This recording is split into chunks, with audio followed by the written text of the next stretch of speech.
I don't know what I'm going to use this channel for. But I figured I'd post something a little better than my highlight videos that I haven't finished. I was going to tell a trucking story because I'm a truck driver. And hopefully you guys will get a laugh out of this because it's definitely still funny to me and my ex-co-driver. He brings it up every time he talks to me. Hey,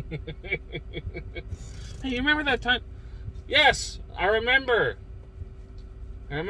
Asshole. Thank you for reminding me for the 7th billionth time. So, this is back before I had my first year of experience. So this is like a little over 4 years ago. And we're driving in southern Texas. I forget where the hell we were going. And before I got my first year... Shut up. Before I got my first year, I was just a nervous wreck. Just constantly nervous. Just nervous. Everything. Just couldn't do anything right. And it was a lot of problems up here and not here.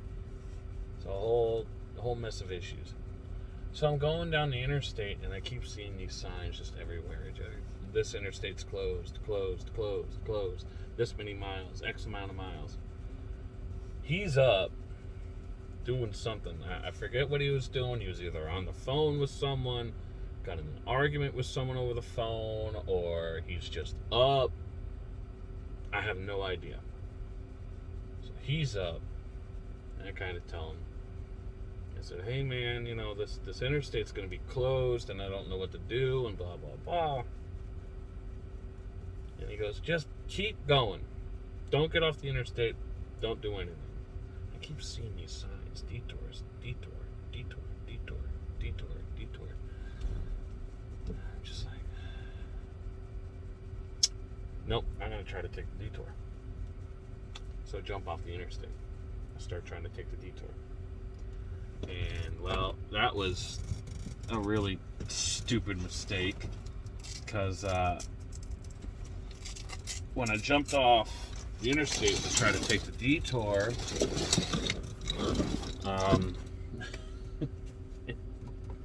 the sign stopped. There was no more signs about where to go for the detour. What I really didn't realize at the time was that I should have kept going straight. I didn't know how to follow detours at that time.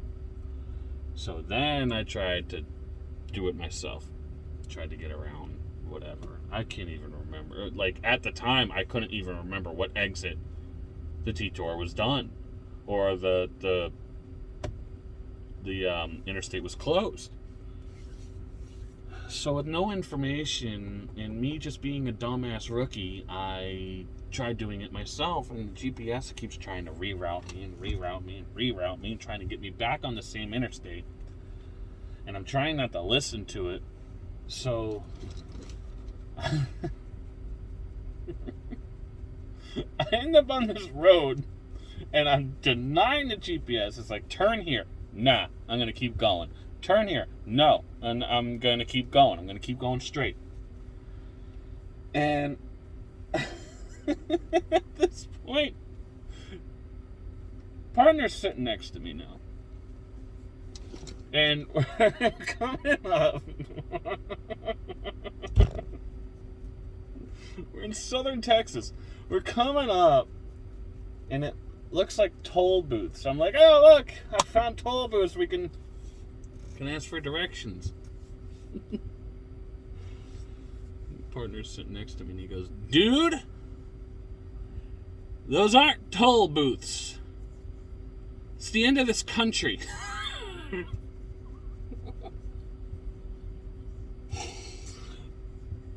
Ladies and gentlemen, he tried to take us to Mexico. And the toll booths, they weren't toll booths, it was border. It was the border. United States into Mexico. And, yeah. It was a car border. I couldn't get under it, even if I tried. And all of a sudden, I see a bunch of guys running out of the building, flashing lights at me. This is like 3 o'clock in the morning. Flashing lights at me, yelling, whistling. They're moving barriers and stuff. For some reason,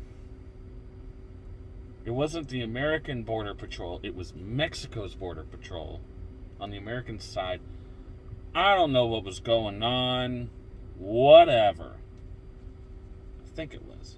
I'm pretty sure it was. I'm pretty sure the gentleman that I spoke to was Hispanic, or he happened to have his citizenship and was working for U.S. Border Patrol. Doesn't matter. Don't matter. So I turn in where they want me to turn in, and I told the dude, I said, I'm sorry, I got lost. I don't know where I'm going.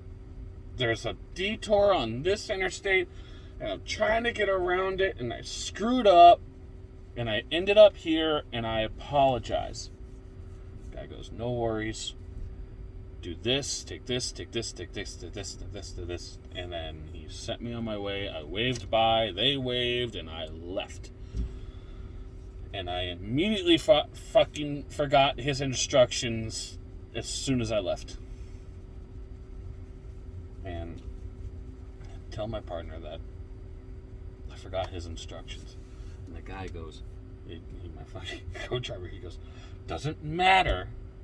Get back on the interstate and just follow it. Fine. We'll do it your way. Fine. So jump back onto the interstate. And we keep going. And we reach the detour. We reach the closure of the interstate.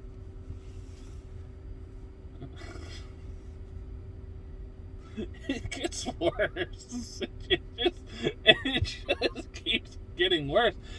I jump off the interstate onto the exit ramp, and I go up the exit ramp, and there's a cop sitting right there, sitting at the intersection between the road and the exit and the on-ramp. And he didn't see a blinker, so he pointed at my truck, and he pointed to the entrance ramp, and I went like this, and then he goes,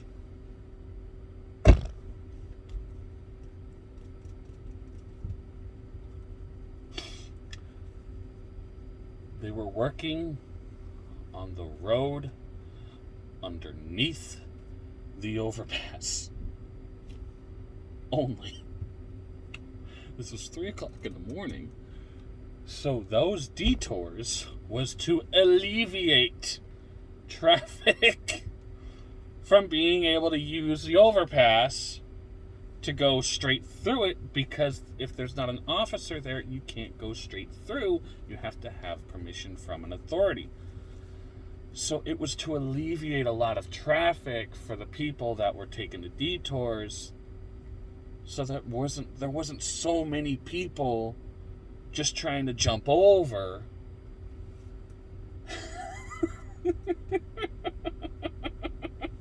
I tried to take us to Mexico, and the reason why was a freaking non-issue. And we're driving, and I remember we're going uphill, and we're driving, and he's like this. He was a current. He's either still current military, or he was military, but I don't know if he's still military now. So he's just sitting there, and he's got that military, just complete attitude. And he goes, "You tried to take us to Mexico." And I said, I didn't mean to take us to Mexico. He goes, "You tried to take us to Mexico." To this day, he won't let it go. He will not let it go. To this day, he still gives me shit about trying to take us to Mexico. And the entire situation I laugh about it now. God, I was a shitty co-driver. I really was. I had no confidence in my ability to do anything behind the wheel. And it wasn't until my contract with CRST ended and I decided to throw myself into the fire. I threw myself into the fire and said, I'm going to a solo company because I can't learn this way. I can't learn with a co-driver always having my back. I have to have my own goddamn ass because I keep relying on them too much. It wasn't until I got into a solo company and I finally my brain said, oh, you do have the skills to do this by yourself. I just didn't want to use them. So it wasn't until I got into the solo stuff where I finally started to learn for myself, or finally started using the knowledge that I did have. So there it is. There's a funny story, and just nothing happened. No serious repercussions. Just rookie doing rookie shit.